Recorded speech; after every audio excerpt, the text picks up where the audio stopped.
వాళ్ళ నాయన ఇంకా వాళ్ళ తాత చిన్నోడైనా సరే అల్లు రామలింగ ఆయనకున్న డైలాగులు వాళ్ళ అతని వల్ల ఇది వచ్చింది కానీ ఇతని కాడి నుంచి వచ్చిందండి బాబు. అంటే ఎలా ఉంది కాలుతో ఇట్లా తన్నినప్పుడు అండి గడ్డాన్ని కాలుతుంది అనుకుంటారండి. గడ్డాన్ని పవిత్రంగా ఏదో పెంచుకున్న మరి పవిత్రంగా భగవంతుడి గురించి పెంచుకున్నాడు కదా, మరి దాన్ని కాలుతో తగ్గేదే లేదే అని అంటే అది కరెక్ట్ అండి?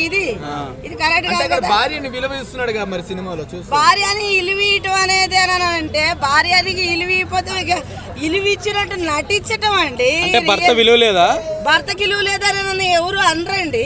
భర్తకి విలువ లేదని ఎవరు అనరు. భర్తకి విలువ లేకపోతే సంసారాలు కావు, ప్రపంచం ఉండదు. బాహుబలి రికార్డులు బ్రేక్ చేస్తుంది అనేది అది తక్కువ, అది అనుకోని పని, ఇది జరగని పని. అల్లు అర్జున్ కాదా మరి? కాదంటే కాదు. కాదంటే